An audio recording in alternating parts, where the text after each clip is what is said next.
जैसा कि आपने देखा था कि उसकी चमड़ी बहुत ज्यादा मोटी थी। तब हाया की मार ने उसके मुंह में घुसकर अंदर से उसका पेट काटने का फैसला किया। उसने ऐसा ही किया और अंदर से छिपकली को चीर डाला, जिससे वह वहीं भस्म हो गई। आखिरकार हाकीमारू को अपना गला वापस मिल गया, जिसके बाद उसने जिंदगी में पहली बार अपनी आवाज सुनी। इसके बाद उनका अगला युद्ध हुआ, एक राक्षस से जो एक बाज के रूप में था। आया कि मारू ने हवा में ही उससे जबरदस्त लड़ाई की, मगर बाज ने उसे अपनी पीठ से नीचे गिराकर उस पर एक बड़े पत्थर से हमला कर दिया। फिर उसने हाया की मार को पहाड़ी से नीचे धक्का दे दिया, मगर हाया की मार ने अपने ब्लेड को पत्थर में गाड़ कर खुद को गिरने से बचाया।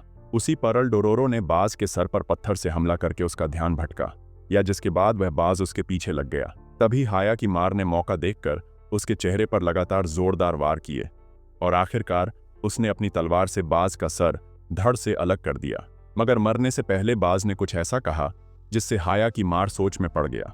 उसने कहा कि अगर तुम किसी से नफरत करना चाहते हो तो अपने पिता से करो, वही आया था हमारे पास तुम्हें कुर्बान करने, हम नहीं गए थे। ये कहते बाज का शरीर भस्म हो गया और हाया की मरू की बाई बाजू वापस आ गई, मगर अब उसका मन सवालों से घिर चुका था।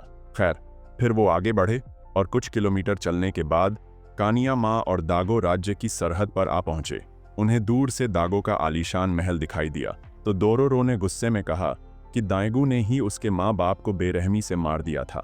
उसे वो दिन याद आया जब दागो के सिपाहियों ने उनके पूरे गांव को तबाह कर दिया था, क्योंकि उन्हें सिर्फ शक था कि गांव वाले कानियामा के साथ साथ मिले हुए हैं। उस वक्त डोरोरो और उसकी माँ ने छुपकर पूरे गांव को तबाह होते हुए देखा और उनकी आंखों के सामने ही सिपाहियों ने डोरो के पिता को मार डाला। उस दिन पूरे गांव में सिर्फ डोरोरो और उसकी माँ ही जिंदा बचे थे। फिर उन्हें अपना गुजारा करने के लिए दर बदर भटकना पड़ता। तब डोरोरो की माँ ने उसे समझाया कि उसे तब तक एक लड़के की तरह जीना होगा जब तक उसे अपने पिता की तरह एक सच्चा और अच्छा मर्द ना मिल जाए। इसके कुछ हफ्तों बाद डोरो की माँ भी चल बसी। तब डोरो ने कसम खाई थी कि वह दागो और उसके परिवार के हर सदस्य को मारकर अपने माँ बाप की मौत का बदला लेगी। अब हाय की मरू की दाएं बाजू ठीक हो गई थीं, इसीलिए उसने अपना ब्लेड निकालकर युद्ध के मलबे में से एक तलवार से जोड़ दिया। कुछ ही देर में दागों के 3 सिपाही उनसे वहां पूछताछ करने आ पहुंचे। रोरो उन्हें देखते ही भड़क उठी तो सिपाहियों ने उसकी गर्दन काटने की धमकी दी, जिस पर हाया की मारू ने जमीन पर पड़ी एक खोपड़ी सिपाही के सर पर दे मारी और उधर दौड़ ने दूसरे सिपाही के पैर में चाकू घूम दिया। जब हाया की मार पहले सिपाही को ठिकाने लगा रहा था तो डोरो ने तीसरे सिपाही पर भी वार कर दिया और वह सीधा हाया की मरू के सामने जागिर हाय की मार ने एक ही बार से उसका भी काम तमाम कर दिया। फिर डोरोरो ने एक सिपाही की तलवार उठा ली और वह दोनों गांव में आ पहुंचे, लेकिन जल्द ही वहां हाकी मार की किसी से हाथ हपाई हो गई और तब दाइगल मार की नजर उस पर पड़ी। उसने हाया की मार को अपने महल में आने का न्योता दिया और अपनी फौज में शामिल होकर देश के लिए लड़ने को कहा।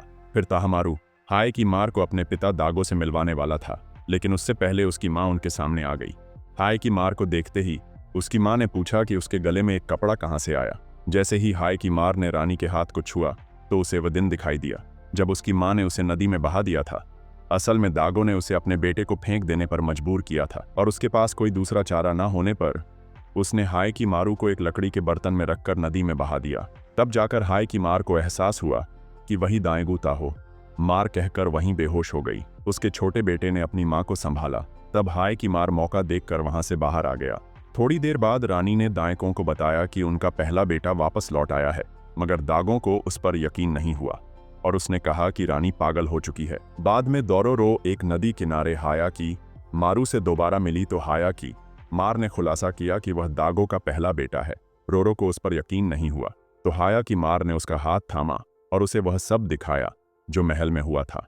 अब हाया की मार ने डोरो से कहा कि तुम मुझे मार डालो, क्योंकि उसने दयगलो तो इस बात से इतनी हैरान थी कि वह वहीं जमकर खड़ी रह गई।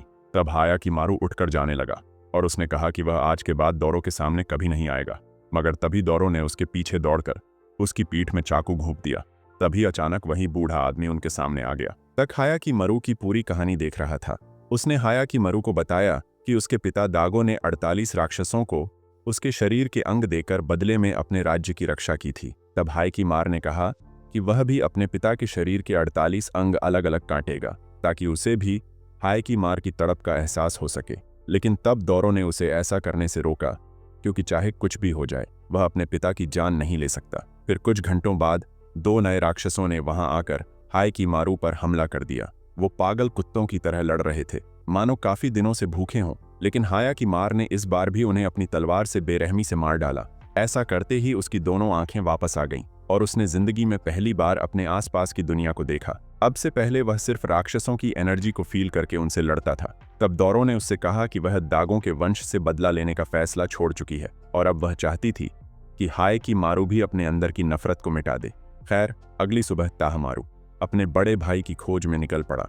उधर दाएको ने राक्षसों से जाकर कहा कि 20 साल पहले दिए बलिदान के बावजूद भी उसके देश में अब तक युद्ध चल रहा है। तब एक राक्षस कहने लगा कि इस सब का कारण उसका पहला बेटा ही है, क्योंकि उसे सालों पहले मर जाना चाहिए था, पर वह आज भी जिंदा है। यह सुनकर दागो ने खुद जाकर हाय की मार को मारने का फैसला किया। उधर हाय की मार और तोरोरो पर अचानक ताहूमार के सिपाहियों ने हमला बोल दिया। तब हाया की मार ने उस बूढ़े आदमी को दरों को लेकर वहां से जाने को कहा, जिसके बाद वह खुद सिपाहियों का सामना करने लगा। तभी अचानक एक और बम धमाका हुआ, जिसके बाद ताहूमार ने खुद हाय की मार की जान लेने के लिए उस पर वार किए। उन दोनों में जबरदस्त हाथापाई हुई, मगर हाय की मारू का मकसद सिर्फ अपने भाई को हमला करने से रोकने का था। लेकिन ताहमार नहीं माना और उन दोनों में लड़ाई चलती रही। पीछे से एक तीसरे सिपाही ने हाय की मार को मारने की कोशिश की, मगर हाय की मार ने उसकी तलवार तोड़कर उसे भी ऊपर पहुंचा दिया। तभी रानी वहां आ पहुंची और उसने देखा कि तलवार के एक टुकड़े ने उसके छोटे बेटे के गले को चीर दिया था।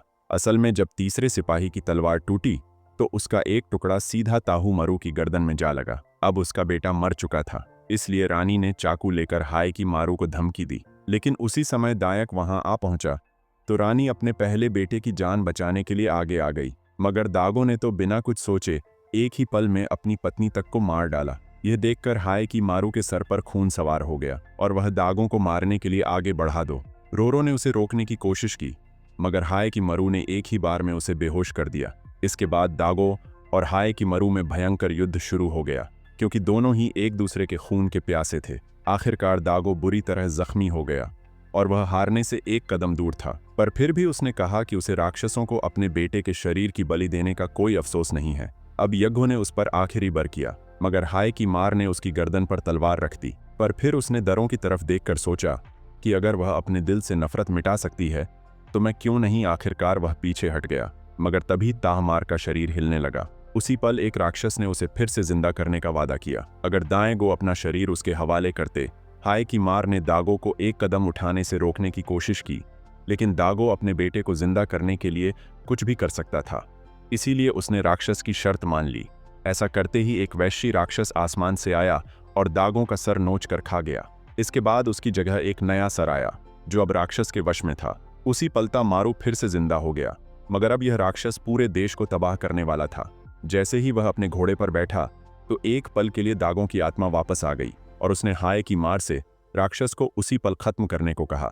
हाय की मार ने उसके कहने पर दागों के शरीर की हत्या कर दी, जिसके अंदर वह राक्षस भी मौजूद था। मरने से पहले दाएगू मरू को नया राजा बनाकर देश चलाने को कहा। वीडियो पसंद आई तो लाइक कर देना, चैनल को सब्सक्राइब कर लेना। मिलते हैं अगली वीडियो में, जो शुरुआत से लेकर अब